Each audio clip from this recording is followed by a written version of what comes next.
Welcome to the show, Eitan. I'm so happy to finally have you. Thanks, Jeff. It's really great to hang out. So let's start off and tell me you have this great music background. Like, what inspired you? Tell me the story to launch Common Time Pathways. What gap are you aiming to fill in this college Gee, admissions world? yeah, there's a lot. So, I was a musician growing up, and I definitely was also an athlete in a few ways, but never quite with the same intensity that I was a music kid. And I found that I wanted to be a music teacher growing up, which is where I ended up. I was a music teacher in the Boston and Cambridge area for probably 12, 13 years before I realized that I needed to figure out how to have a larger impact in a problem no one was talking about.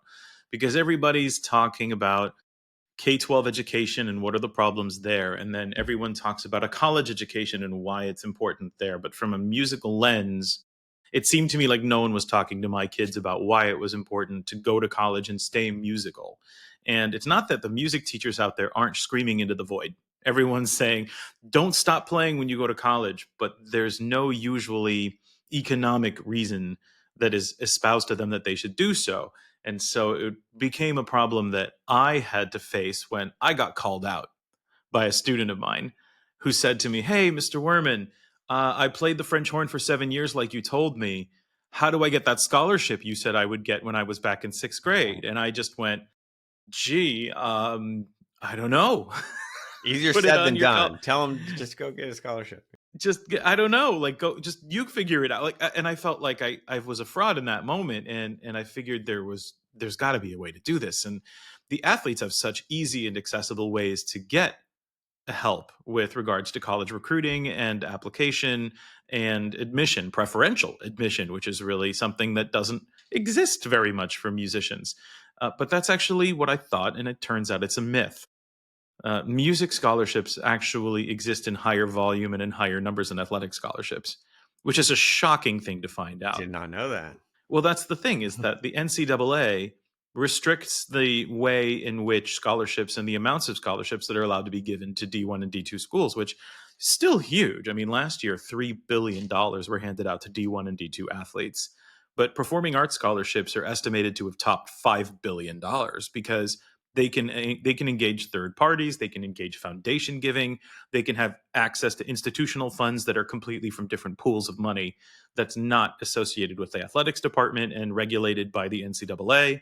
And so it's very interesting. I said, hey, this is a problem that we can solve because it's mostly a culture issue. It's mostly a way we talk about music is just something nice. And so it's a completely different kind of methodology here, which is just really copying all of the things that are happening in the athletics world. But instead of you as a musician now having to find those scholarships by going to an expensive summer camp or getting into a highly competitive all state festival, now you can meet colleges and recruiters in the same way that the athletes do and get access to all of that.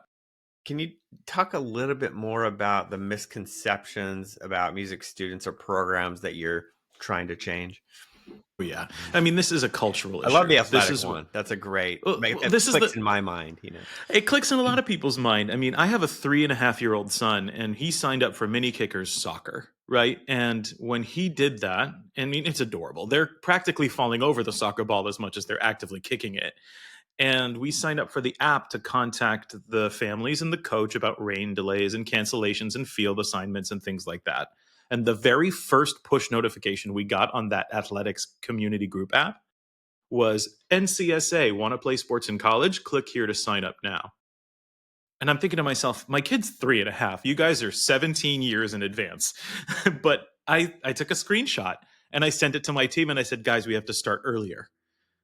It's all about communication. And especially in today's absolutely insane input world of you're hearing left and right from things 200 times a day, especially as we scroll through social media, instead of the 5 or 6 times that it used to take for someone to recognize what your brand is and what you do and to think about you when they might need you. It's now like 20 times that someone needs to hear about you before when it's time they might actually think about you. And so that kind of culture shift, that narrative shift, as soon as you're 5 years old, most of these athletics programs have already tracked you into you're going to be an Olympian or you're not. Yeah, yeah. And that's horrifying, first of all. I mean, I think there's something to be said for an educational value, which just as a growth in human development kind of energy, which is really important for us as parents and as adults to try and make sure that our kids can love learning things that they're not going to be professionals at. I think that's hugely valuable as an individual to learn how to be bad at something, but learn how to be a little bit better and be okay with that skill. But now it's about shifting music from being something that's just nice for human development and just something nice that is good for a kid's education and upbringing and turning it into an economic machine which can actually help you pay for college. Eitan, is it a different story in other cultures, like in Japan or other Mm. international um, uh, schools? I'm just guessing. I think it is, Yeah. but So that's a really cool that's a really cool question. I didn't expect that question today and I like it a lot because I've actually already started talking with the International Society for Music Education, which comprises 5 6 continents worth of music teachers and their discussions over what is music, how does it establish itself in the public education sphere, and what many of them have not really started talking about is what does that pipeline look like when they're approaching post secondary education? And now there is a lot of conversation that's starting. And next year, hopefully at the World Conference in Montreal, I'm hoping Common Time Pathways will actually be leading a panel discussion with educators and researchers from across the world who are going to address this idea of how do we define our own pipelines for music education leading into post secondary education. And here's the most interesting thing: at what point does westernized classical music stop being the only thing that we think about when we think about conservatory study, which is a whole different situation? wow. Well, I'm excited to hear how that goes. Like, great That's to I hear. got to tell you, there's a dissertation and a half right there that I could go into with you. But man, it's cool. Let's jump into what I always end up talking about in this podcast is AI. Sure. The world in this world dominated by AI. Why is music the key to a more human society? Man, one of my favorite people in the world said in a podcast not too long ago that in the 80s the drum machines were going to take over. We still have live drummers at shows. Right? And that's the thing is that there is only so much that even generative AI can do for music. There is a human element which exists, which is not just, and this is the weird thing. Like if I hear a computer or an AI machine playing Beethoven's Moonlight Sonata, I do not have the same emotional reaction that I do when I hear a human's energy and force of being put into those notes and phrases. There's something that's not just about the pattern of harmonic resonance. The harmonic resonance in and of itself is an enormously wonderful tool to connect human beings. I mean, that's part of my religion is the belief that musical harmonic structures are the reasons that biochemically we are a human race and that we talk to one another. But that's again another dissertation. Well, when we stop going to concerts, maybe we need to worry. But I'm seeing Right. like people still love going to concerts. Like, Absolutely. People still love going to concerts. And here's the really beautiful thing is that at a certain point, the artistry comes from a human being. So when you go to Coachella and you see these absolutely incredible light shows and these absolutely incredible sculpture art shows, these things are intended to wow and impress and amaze you. And a huge amount of it is technologically incorporated and designed very graphically and thoughtfully in that way, but it's intended to elicit a humanly emotional response and open your mind to hearing new music, hearing new things, and experiencing new things to experience. But all of that comes from the brain of a human. It comes from a person who said, I think this is the aesthetic we're looking for here, and this is what's going to open people's minds to this music. and I think this is timing. You're timing it just right with AI. People are craving that connection. So I think Yes. it's be more important than ever. What is it about music that makes people call it an international language? Is there something Oh deeper? boy. Well, so I think that's where we were really kind of diving into the concept of harmonic resonance. It doesn't matter where you grew up or in what economic conditions you were growing up or what language you speak at home. when you hear that piece of music, it makes everyone feel the same way. There are some musics that hyper engage cultural tropes that allow different musics to have a more culturally tribalistic impact on the people who are listening to it. But generally speaking, there's something biochemical that happens in our brains and in our communities when we hear a certain energy put into the universe specifically by a human being that is a piece of music. Now, and that's why I'm a fan of classical music, because you can say that the music of Taylor Swift is universally understandable. But there's something about even the first movement of, as I mentioned, Beethoven's first, the first movement of Beethoven's Moonlight Sonata, where it doesn't matter if you grew up in a village in Aboriginal Australia or New Zealand, or if you grew up as a member of the royal family in Denmark, you have the same emotional connection to that music the first time you hear it. And there's something really extraordinary about that. There's an author that I tell everyone about. His name is Stefan Alexander. I swear to God, he's not paying me to say this. He's phenomenal, and he is a theoretical physicist and jazz saxophonist. And his entire postulation is that he can eventually uh, mathematically explain the superstructures that govern the universe in the harmonic resonance frequencies that govern the physics around us. The idea that when you have a plate of sand and you vibrate it at a certain frequency, it actually creates geometric patterns within the waves of sound. And the idea, it's just, that's my religion, and it's really cool just to think that I don't think it matters what you believe so much as that you can feel. Yeah, that's that might be our soundbite for the show. I love that.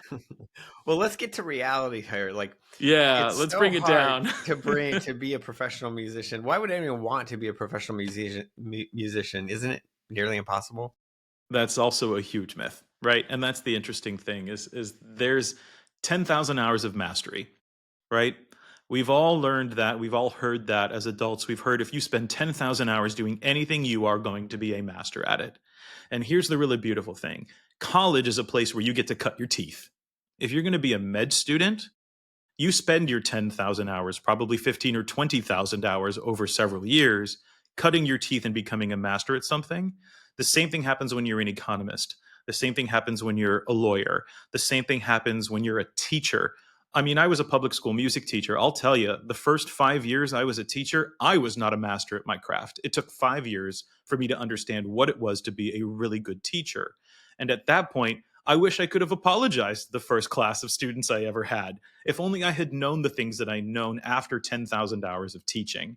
And so that's the really beautiful and valuable part of 10,000 hours of mastery. But going back to the question, is it nearly impossible to have a career in music? Absolutely not. It's just like everything else difficult. If you're willing to spend 10,000 hours learning to master your craft and then learning how to run your life like a mini business, 10,000 hours will mean you can be a successful musician. And for every Taylor Swift out there, for every Yo Yo Ma or Joshua Bell or Yuja Wang in the classical world, there are thousands of working, performing, teaching, traveling musicians who have bigger houses than mine because they have decent income, they have a portfolio of things that they do to sustain their families, and they're doing extremely well doing it. It's all about those 10,000 hours. And so if my kid decides he wants to be an astronaut, great. If my kid decides he wants to play French horn for the San Francisco Symphony, great. 10,000 hours is where you start to be considered a Yeah, master. The next yeah, 10,000 after that is what makes you really good. yeah. So, did that 10,000? That the Malcolm Gladwell? Um, I I think think came I from can't him. Yeah, quite remember I've where heard that that is. Yeah, from different disciplines. In a personal story, I've seen this where my sister is a professional violinist, and I can't remember when she started, but it was really young. I think it was before high school. But I saw her go through college. She's always focused on being a professional violinist, and now she's doing it. She's done it. That she teaches when the concert seasons aren't here, but during the holidays, and she's always doing her gigs, and that's what she does. And she's not even at a university anymore where she has to go in. It's just all private plus these concerts. It's really and cool to she's see. making a good living doing Hmm. it. Yeah. She's making a very good living doing it. And that's the great, really beautiful thing. If you want to be an accountant, you can, but you're not a master until you've done it for 5, 6, 7 years. So going and expecting a musician to be professional when they're 18 is like asking somebody to be Tom Brady when they enroll in college.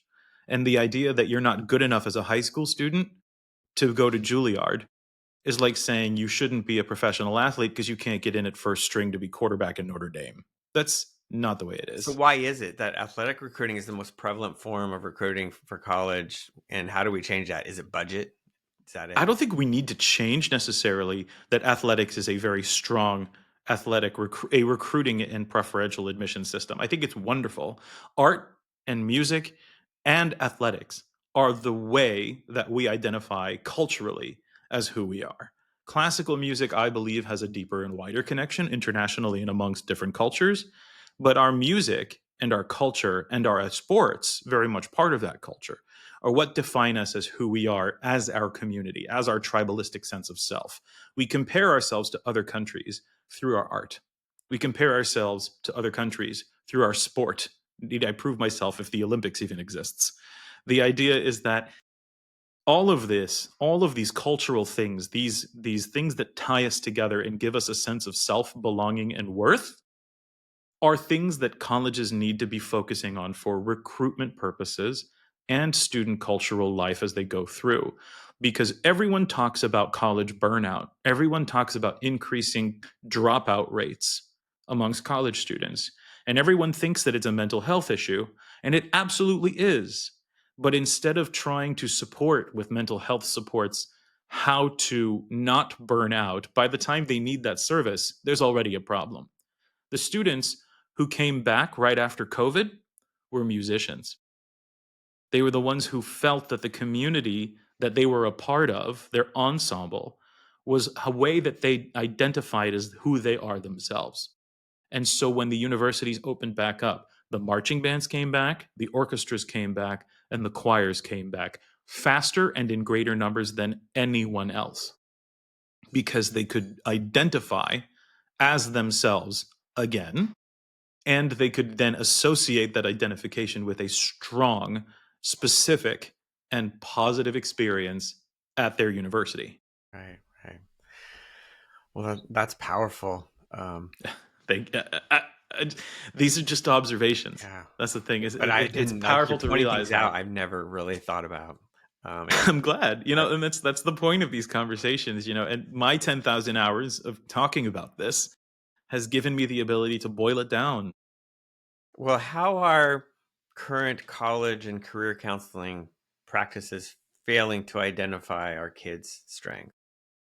Well, that's interesting. I don't think necessarily that college counseling services and school counselors and advisors are failing to do good jobs. I think that they're suffering from the same thing everyone else suffers from, which is that 90% or more of anyone in any field will do it professionally the same way that it was done to them when they were younger.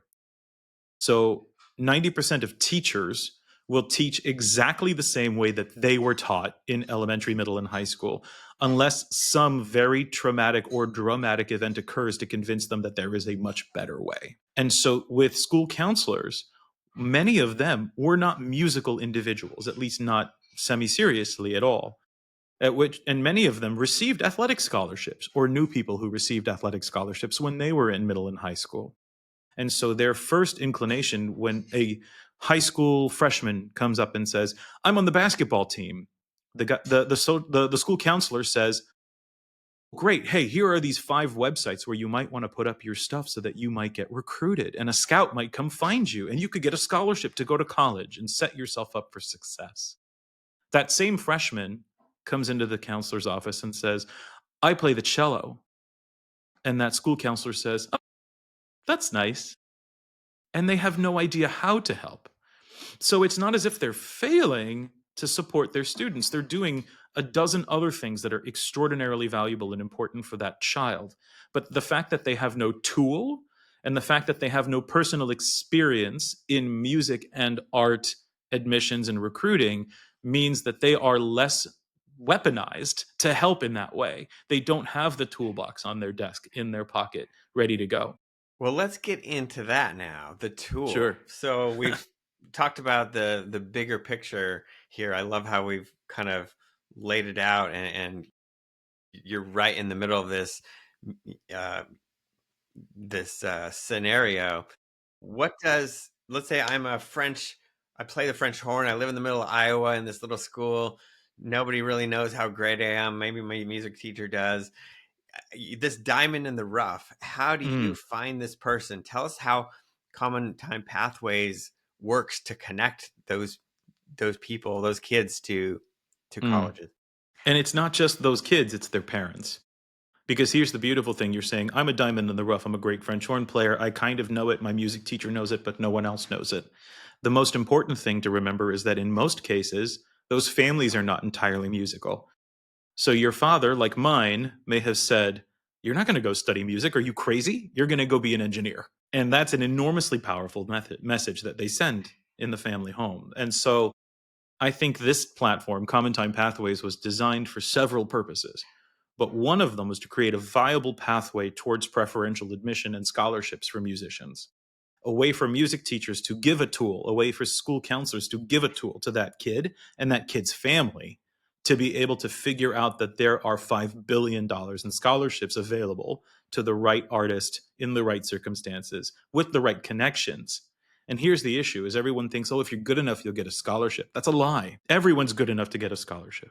Wow. The person who gets a scholarship is the one who knows how to network their way into that scholarship. No one applies and prays and actually think something's going to come from it. And if they do, it's a miracle. It worked. I was selected.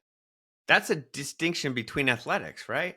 Correct. That's the distinction that like everybody's trying to get those. Yes.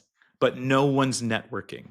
No one's networking unless you pay $10,000 to go to a music camp or bust your bottom to go to an all state festival that's highly competitive. No way are you going to meet a professor or a college recruiter that's going to say, "You're an incredible musician. Come and be in my studio." But now we do. Common Time Pathways creates that avenue, creates the ability for students to start as early as 13 and 14, networking with colleges and networking with recruiters at those colleges and networking with professors directly. So if they say, "Gee, I'd really like to go to Florida State," the first thing they should do is connect with them and see, "Hey, when's your next upcoming hangout where I can learn more about FSU?" And then our friends over at FSU, Chris Watson, who's the assistant dean of admissions for the College of Music, will have a hangout every couple of months on the platform, meet a few dozen kids. The goal is that if you really connect and feel that this is a good thing, you can then message directly with him. And you can directly message with any college that fits your bill. And you can match against those colleges with our algorithm, which is also a whole nother piece of what's going on here. But the really beautiful thing is that that's the beginning of a network. That's the beginning of deeper connections. Because if you're a trombone player, that person's going to connect you with the trombone professor. If you're a violinist, that person's going to connect you with the orchestra director. And then you have a master class, you have a lesson online, you get to know them, you get to think about that platform, you get to think about that school and that environment and whether it's a good fit for you. You and your family can make a better informed decision. And then when it's time to apply, your name already potentially has a scholarship associated with it. How the athletes get it done. So what does success look like for you as a the owner of this company, Common Time Pathways? Oh, oh boy. Success looks like musicians thinking of music as an economic viable machine that actually gives them the ability to follow their passions, not just musically, but academically in any direction.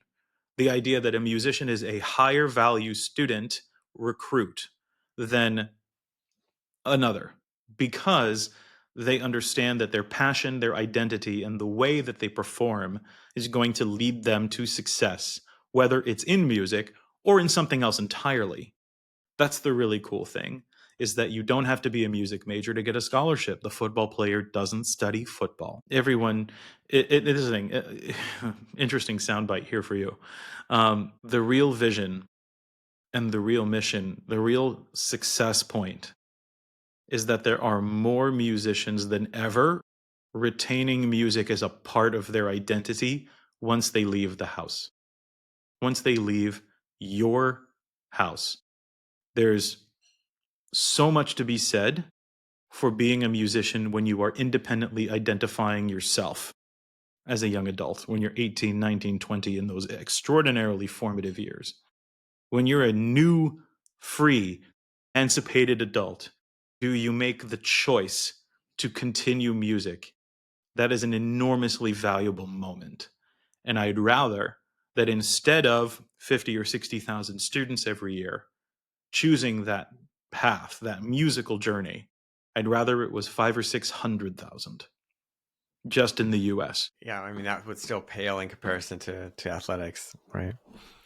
Not actually true. Yeah. 200,000 D1 and D2 scholarships were handed out last year.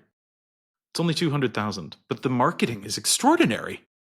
You'd think everybody gets a sports scholarship to play at a D1 or D2 school. It's only 200,000 kids a year. Well, let's talk about a little bit of your community involvement. You've served on multiple art boards. God, yeah. What trends are you seeing and how these organizations and ed tech are intersecting? Oh, ed tech intersecting with these. That's cool. So I am not seeing ed tech connecting to larger organizations that typically address adult learners, even young learners.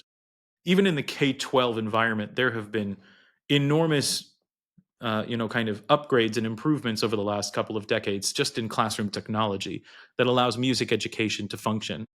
I think the most valuable pieces of AI driven innovation in the K through 12 classroom for a music teacher is going to be in the automation of things that get in the way of the music. And that's the interesting thing is you're not going to find an AI tool that will replace a missing percussionist in your band. But what you might find is an AI tool that will take a piece of music that you've heard and then automatically arrange it for whatever instrumentation you have in front of you. Songscription.ai is a really cool startup that you should check out. I'm giving them a little shout out because I love what they're doing. They're still developing and they're still working it out, but they can take pieces of music that you can hear and then provides you with notation software. It automatically creates the notation for that music. And I think it's a really cool idea. But those are the tools, for example, that make music teachers really excited because all of a sudden they can save themselves the trouble of having to rewrite that part by hand on some digital or on some digital audio workspace or some notation software. And instead of writing an additional third trumpet part for the kid who can't play that note yet, all of a sudden there's an AI tool which says, "Can you make this for a kid who's only been playing for 2 years?" Oh, sure. And then it regrades the entire piece of music. Yeah, yeah, that That's sounds really cool. useful. Yeah. That's really cool. Well, to wrap it up, I have one final question for you. I want to know what advice you would give budding entrepreneurs wanting to turn their experience and passion into a business. Oh, God. So this is, I got my MBA on the streets, and that's just the way of the world. I didn't have a chance to go to get my MBA or to do a business degree elsewhere, but I think the biggest piece of advice I could get is quite simply to remember you have to talk to everyone and learn from everyone.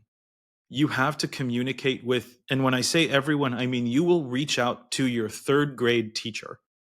You will reach out to 100 people a month that you never thought you would ever talk to just to ask them a question, just to say how you're doing, just to say what's going on in your life, how are all the connections, the networks are so critically important. I mean, we're having a connection right now. We're having this conversation right now because I was impressed and thought it was really wonderfully thoughtful that you made this really intelligent comment on someone's post on LinkedIn. And then I said, "Who is this guy?"